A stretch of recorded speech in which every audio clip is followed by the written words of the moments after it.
"You're just a toy soldier." That's what the young officer said, loud enough for the cadets to laugh. They mocked the silence, mocked the uniform, and when someone spotted the faded emblem beneath the guard's glove, they called it part of the costume. No one asked what it meant, no one asked where he'd earned it. But someone did notice from across the courtyard a lieutenant general. He didn't ask for rank or service record. He asked one question, and when he heard the answer, the entire parade ground went silent. Want to know what that marking meant and why it changed everything? Hit subscribe and tell us in the comments where you're watching from. Let's begin. The London afternoon hung thick with summer heat that made wool uniforms stick to your back. Horse Guards parade stretched out under the sun like a stage set for Empire, all polished stone and brass catching light that made tourists reach for their cameras. Corporal Ellis Ward stood second from the front of the ceremonial line, bare skin casting shadows across eyes that had seen things most people couldn't imagine. At 38, he was older than the other guards by a decade, maybe more. His jaw carried the kind of weathering that comes from squinting through desert sun and sleeping on ground that's either too hot or too cold, never just right. The scar above his collar was barely visible unless you knew what shrapnel damage looked like, a thin white line that disappeared into his hairline. The kind of mark that comes from being too close when something explodes. The tourists loved it. The precision, the silence, the way these men could stand perfectly still while London swirled around them like monuments. Most never looked close enough to see the details that mattered. The way Ward's left hand gripped the rifle with fingers that had muscle memory of weapons that actually fired back, or how his breathing stayed controlled in a rhythm that spoke of someone who'd learned to stay calm when everything was falling apart. That afternoon, the usual crowd included a group that should have known better. A dozen military cadets from the NATO exchange program clustered near the rope barrier. Their voices carried that particular confidence of young people who think they understand more than they do. American mostly, with a few French and German uniforms mixed in. Their escort, a second lieutenant named Blake Halverson, looked barely old enough to shave, let alone wear those West Point bars on his collar. "Look at them," Halverson said, not bothering to lower his voice as he gestured toward the line of guards. "Wind up, dolls. I bet they haven't touched a real rifle in years. Probably don't even know which end the bullets come out of." One of his cadets, a lanky kid from Tennessee, laughed and pointed his phone at Ward. "That one hasn't blinked since we got here. Think they program them in the morning." Ellis Ward didn't react, couldn't even if he wanted to. But something about his stillness made the smarter ones in the group shift uncomfortably. A German cadet, older than the rest, with the bearing of someone who'd actually seen military service, shifted his weight and muttered, "Maybe we should show some respect." "Relax," Halverson cut him off with a dismissive wave. "It's not like they can hear us. Besides, someone should tell them what real soldiers look like. We've got guys back home running live fire exercises while these people are playing dress up for the camera crews." The French cadets had gone quiet, their earlier enthusiasm fading into something that looked like embarrassment. One of them, a girl with lieutenant's bars who looked like she came from a military family, whispered something urgent to her companion in rapid French. But Halverson was just getting started. He'd noticed something that made his grin widen, a strip of fabric poking out from beneath Ward's left glove. Dark green, frayed at the edges. Definitely not regulation. It looked old, worn like something that had survived more than ceremonial duty. "Check this out," he said, stepping closer to the rope and raising his voice. "Is that duct tape? What is that, a good luck charm? Maybe his girlfriend gave him a friendship bracelet to remember her by." His voice carried across the stone courtyard, drawing attention from other tourists. Ellis Ward remained frozen, breathing controlled like someone who'd learned to stay calm when everything was falling apart. Halverson turned to his group, grinning. "You know what this is? This is what happens when a military becomes a museum piece.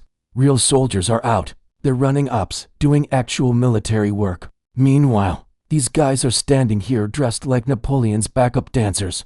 Laughter rippled through some of the cadets, not all. The German who'd spoken earlier looked like he wanted to disappear, and the French girl was trying to pull her group away. "Hey Corporal," Halverson called out. "You move when a real officer gives you an order. Or are you part of the architecture?" "Still nothing. Look at him," Halverson said, his voice getting louder. No reaction. "This isn't military service, it's community theater with better costumes." A few tourists had stopped to watch, now some filming with their phones, others just curious about the loud American making a scene. The other guards in the line remained perfectly still, But there was a subtle tension in their posture now, the kind that comes when one of your own is being targeted and you can't do anything about it. "We've got infantrymen back home doing real work," Halverson continued. Hitting his stride now, Halverson kept going. Running patrols in actual hostile territory, making life and death decisions, putting their lives on the line for something that matters. Well, you're out here playing dress up for the tourist cameras, collecting photo ops like some kind of military mascot. That's when someone else moved across the courtyard. A man in a subdued dress uniform had stopped walking. Lieutenant General Charles Redford wasn't supposed to be here, but now he'd stopped dead, staring at something that made his blood run cold. That strip of fabric under Ward's glove, dark green against the red wool, with markings that looked almost black against the faded material. Redford had seen that pattern before, in classified files, in after-action reports that technically didn't exist. His jaw tightened as he watched the young lieutenant continue his performance, oblivious to what he was actually looking at. Redford had read about men like Ward, had signed the orders that sent them into places that didn't appear on any map, to do things that would never make the evening news. He started walking toward the group, his steps measured but deliberate. The cadets noticed him approaching first, the way you notice a storm front moving in. All quiet. Pressure that makes the air feel different, and smaller creatures seek shelter. The American lieutenant was still talking, still playing to his audience, when Redford reached the rope barrier. He didn't announce himself, didn't clear his throat or demand attention, just stood there for a moment, studying the man in ceremonial dress with the kind of intensity that made nearby conversations die away. When he finally spoke, his voice was quiet but carried the weight of absolute authority. "Corporal," he said, not quite conversational, but far from commanding. "Where'd you come by that marking?" The courtyard had gone quiet. Even the tourists sensed something important was happening, though they couldn't have said what. The clicking of cameras slowed. Conversations died mid-sentence. Even the pigeons seemed to settle into watchful silence. Ellis Ward couldn't turn his head, couldn't look at the general. The regulations that governed ceremonial duty were absolute. No movement, no acknowledgement, no breaks in composure. But the question had been asked by someone with the authority to ask it, and it deserved an answer. His voice came out steady, matter of fact, like someone reading map coordinates from memory. "Corridor Bravo, Turan Kaut, Unit was 9R Echo." The words hit General Redford like a physical blow. He'd read those operation reports, some of them with his own signature at the bottom. Hell, he'd helped write the cover stories that explained why certain assets had gone missing, why certain compounds had been destroyed, why certain personnel had simply vanished from official records. But he'd never expected to meet someone who'd lived through what happened in that corridor. "Jesus Christ," he said, almost to himself. The words carried across the sudden silence that wasn't meant to be survived. Behind him, Halverson's smirk had died completely. He looked around for someone to explain what was happening, but nobody was paying attention to him anymore. The casual confidence had drained from his face, replaced by the slow, sick realization that he'd walked into something much bigger than he understood. The German cadet who had tried to stop him earlier was now standing at rigid attention, his face pale. The French cadets had gone completely silent, their earlier discomfort transformed into something approaching horror. Redford stepped closer to the rope, his voice dropping to something more private but still audible to the growing crowd. "I read the debrief on Corridor Bravo," he said, his words heavy with the weight of classified knowledge. "You were pinned under collapsed masonry for 12 hours before QRF could reach your position. Lost comms 6 hours into the firefight. No air support, no medevac, no backup coming." Ward didn't respond, couldn't break his stance, but something in his posture, the almost imperceptible tightening around his eyes, the way his breathing hitched just slightly, suggested the memories were still sharp, still close to the surface. "Only 2 names came out of that compound," Redford continued, his voice carrying just far enough for the assembled crowd to hear. 2 out of 7. The other survivor never walked again. Medically discharged 2 months later. Died of complications in 2013. He paused, studying the man standing before him in ceremonial dress, seeing past the red tunic and polished brass, to the soldier underneath, "Which means you're the last member of 9R Echo still breathing." The silence that followed felt like the whole world holding its breath. Even the distant sounds of London traffic seemed muted, as if the city itself was listening to something it didn't quite understand, but knew was important. Redford turned toward the group of cadets now, his voice taking on the weight of someone who'd spent too many years explaining why good people die for causes that never make the headlines. To those of you visiting from overseas, he said, his words precise and measured, this man's uniform may look like theater to you. You may think it's ceremonial, decorative, a relic from when wars were fought with swords instead of satellites, and honor instead of hashtags.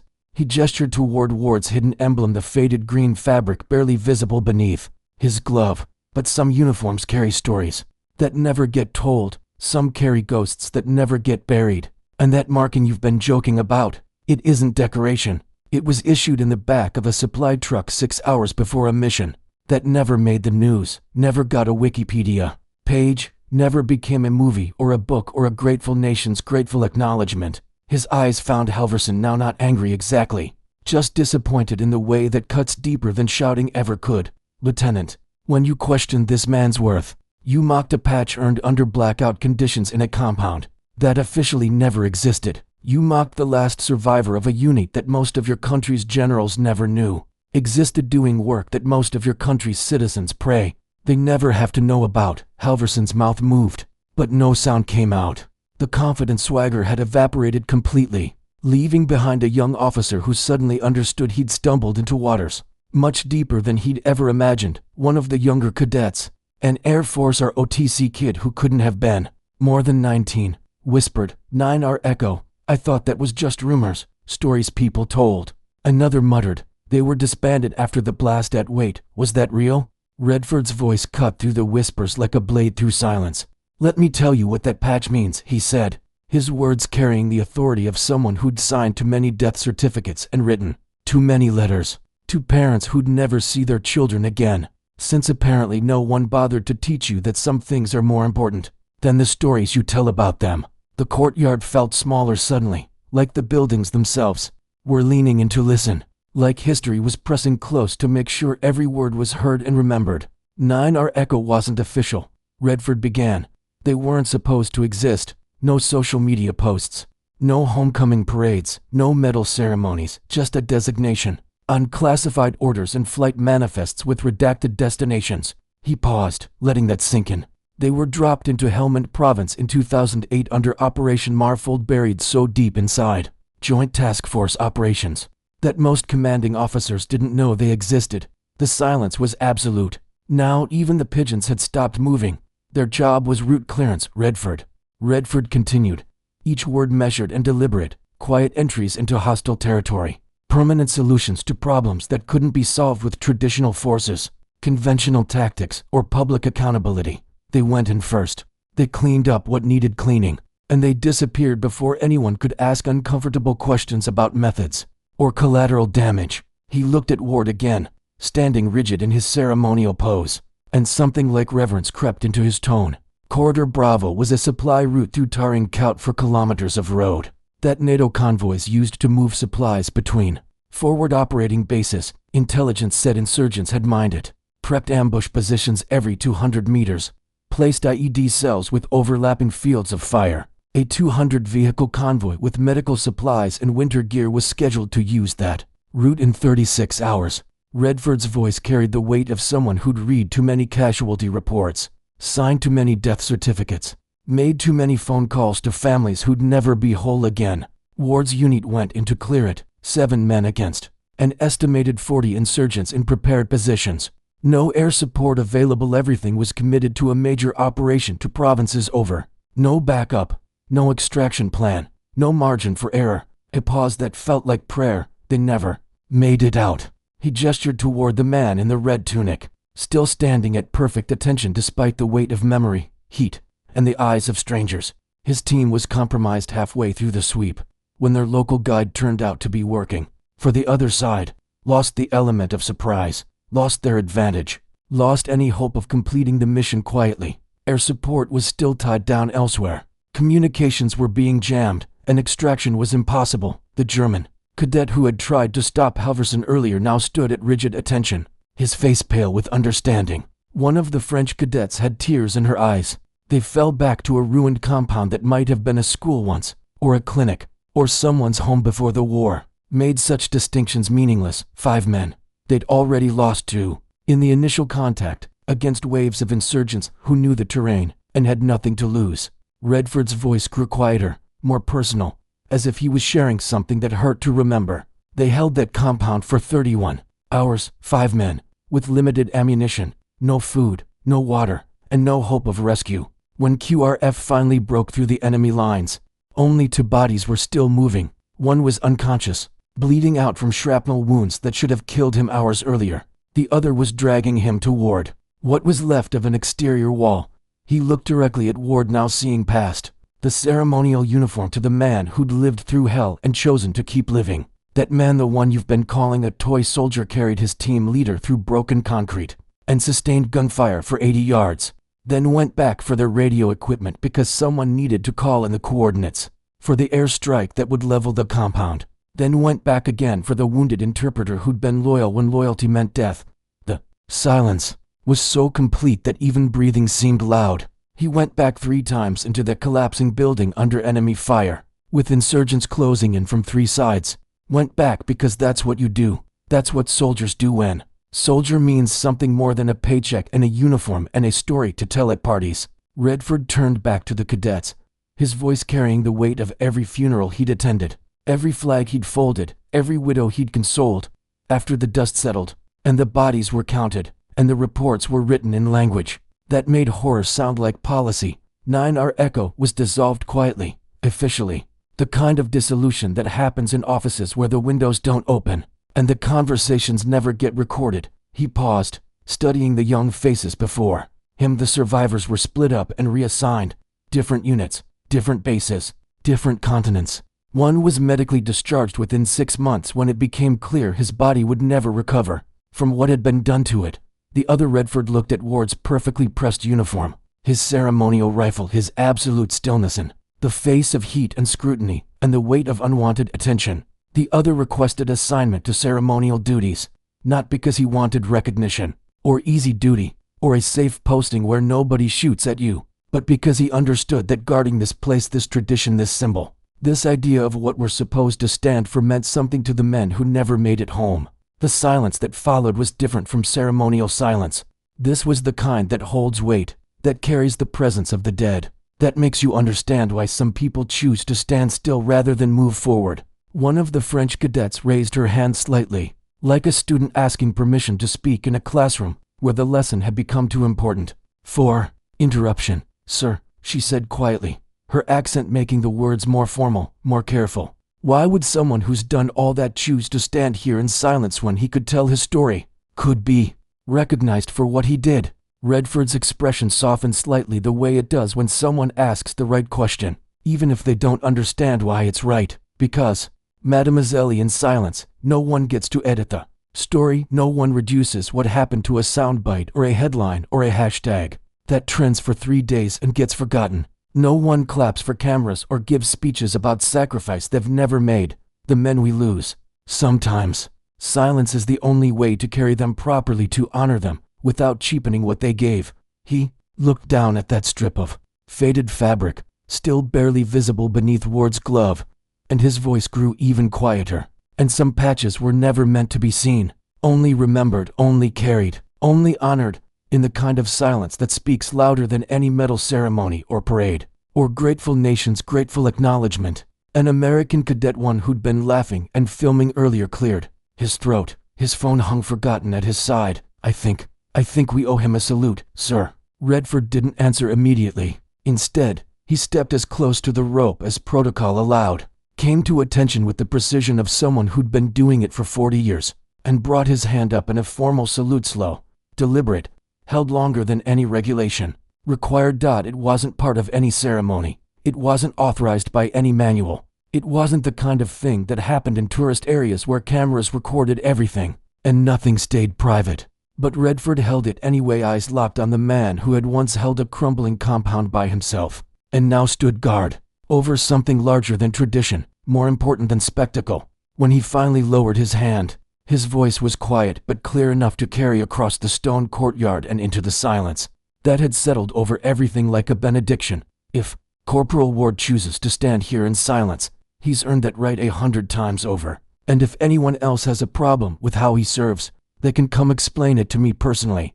The words carried across the courtyard like an echo that wouldn't fade, settling into the spaces between the cobblestones and the gaps in understanding, and the sudden sharp awareness that some things are too important to mock. Behind the rope, the cadets had straightened without being ordered to. Some held their hands behind their backs in modified attention. Others simply bowed their heads. The mockery from earlier felt like something that had happened years ago, instead of minutes in a different place, to different people who hadn't yet learned what respect actually looked like. Halverson looked down at his boots. Halverson's jaw worked like he was trying to swallow something bitter and sharp. When he finally looked up, his voice was barely above a whisper, stripped of all the confidence that had carried him through his earlier performance. "Corporal Ward," he said, and the words came out rougher than he'd intended. "I didn't know. I'm sorry. I'm really, truly sorry." Ward didn't respond, couldn't break his stance or acknowledge the apology, or make it easier for the young officer who'd learned a lesson that would follow him for the rest of his career. But the apology hung in the air anyway, accepted by silence that somehow felt more gracious than words, more forgiving than anger. A child tugged at his mother's coat nearby, his small voice cutting through the adult tension with the clarity that only children possess. "Mommy, what's that?" "Soldier guarding." The woman looked at the silent figure in red, understanding something she hadn't moments before, seeing past the uniform and the ceremony to the man underneath and the weight he carried, not the palace. "Love," she said softly, her voice thick with something that might have been tears, something more important than that. The ceremony continued around them as it always did. Drums resumed their rhythm in the distance. Horses clattered on cobblestone. Somewhere beyond the arch, the crowd's attention began to drift back to the spectacle they'd come to see, the scheduled performance that followed rules everyone understood. But something had changed in that courtyard, not just for the cadets who'd learned what real service looked like when it wasn't performing for an audience, but for everyone who'd witnessed a ghost become real, if only for a moment, in the space between mockery and understanding. Ellis Ward completed his rotation without a flicker of acknowledgement. When the time came, exactly when it was supposed to come, no sooner and no later, he marched off with the same precision he'd shown all afternoon, his rifle at the perfect angle, his steps in perfect time, disappearing through the arch toward the barracks as if nothing had happened. But something had happened. In the quiet of the changing room, Ellis sat on a wooden bench worn smooth by decades of soldiers. He carefully removed his gloves and reached into his locker, withdrawing a small velvet pouch. Inside was the original patch, smaller, darker, stained with things that wouldn't wash out. Next to it, a folded piece of paper, yellowed with age. 5 names handwritten in blue ink. Below them, a date, 12th of August, 2008. 4 of the names had lines drawn through them, each in different ink, added at different times as word of each death had reached him. The 5th name, his own, was circled once. No commentary, no explanations, no dramatic declarations or promises or threats. Just a list of men who'd stood together when everything fell apart, who'd done what needed doing when doing it meant dying, who'd given their lives so that others could keep theirs. Ellis looked at it for a moment, running his thumb over the paper with the gentleness of someone touching something sacred. Then he refolded it along the old creases and placed it back with the patch, wrapping both in the tissue paper and sealing them in the velvet pouch like relics in a shrine. Tomorrow he'd stand again. Another shift, another crowd, another chance for someone to see only the uniform and miss the man wearing it. There would be more jokes, more cameras, more people who looked at him and saw only what they expected to see. But that was fine. That was the point, really. He wasn't standing for applause or recognition or understanding. He wasn't standing so people would know his story or thank him for his service, or make him feel better about the choices he'd made and the prices he'd paid. He was standing for the names on that paper, for the men who'd given him the chance to stand at all, for the interpreter who died loyal, and the team leader who died brave, and the communication specialist who died young, and the medic who died trying to save someone else. In the silence of the empty barracks, listening to the sounds of London life continuing outside the windows, that felt like enough, more than enough. It felt like exactly what he was supposed to be doing. Have you ever seen someone dismissed as ceremonial before learning what they'd really done to earn their place? Do you think service in the shadows deserves the same recognition as medals worn in daylight? And if you'd noticed that faded patch beneath his glove, would you have asked what it meant? Or would you have walked past like everyone else? If this story made you stop and think, even for a moment, hit that subscribe button and ring the bell. We share stories like this, everyday reminders that not every uniform tells its story out loud. Not every hero needs a cape, and not every sacrifice gets a parade. Share this with someone who thinks they know what real service looks like. It might change how they see the world, how they see the quiet people around them, how they understand that sometimes the strongest people are the ones who never need to tell you how strong they are. There are more stories waiting for you right now. Just pick the one that speaks to you, the one that reminds you that the world is full of people carrying weights you can't see, standing guard over things that matter more than applause. We'll see you tomorrow with another reminder. Some uniforms carry ghosts, some silence speaks louder than words, and some of the most important stories are the ones that never get told.